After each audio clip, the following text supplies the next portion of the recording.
Can you give a bit of context on within the aged care sector broadly?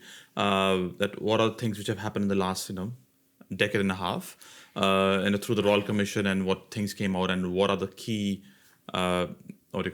key milestones within the aged care sector? What's have been happening in the last decade or so?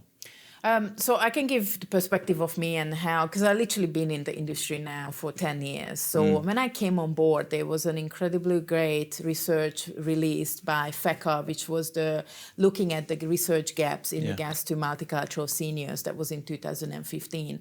And when I read it first, it gave me a really sense of idea of where the system is at. And we still struggled from the same thing.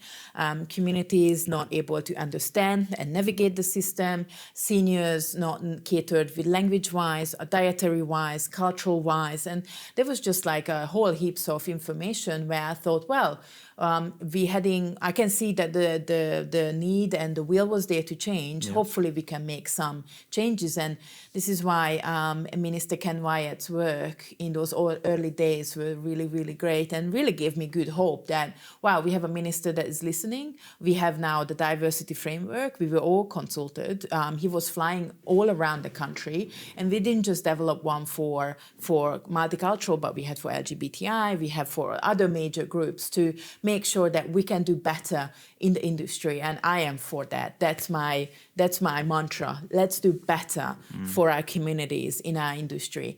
But then unfortunately, minister change, government change, all of that's all went downhill. And 1 year after the framework was released, we had the Royal Commission.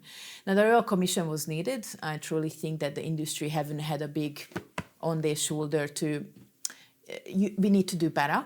But I still remember the absolute sheer amount of work that Umbrella, Anna Harrison, who is the founder, put into it, and all the other advocates and CEOs from multicultural communities and organizations, including Federation of Ethnic Community Council, ECCs, all around the country, put down thousands of pages, hundreds of hours of testimonies, just to lead the Royal Commission in their final report not to give a single recommendation.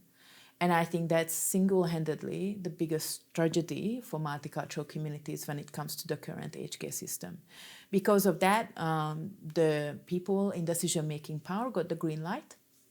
And until today, and I'm very heavily criticizing it now because I keep telling them, this is not okay. I had numerous conversations with department representatives that this is not okay.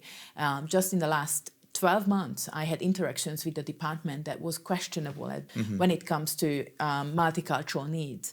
And I was like, yes, Henny, thank you. We made a note, no problem. We didn't have any representation of the aged care transitional task force, no cult voice on it. We don't have any, we have a translation and interpreting service, which is great and needed. But again, it doesn't come with education within the industry to know that you can use that. The strategy is not behind. It's just let's patch whatever we have with whatever we think is best, but there's no consultations, there's no strategy. So we have this very disjointed system for multicultural communities to navigate.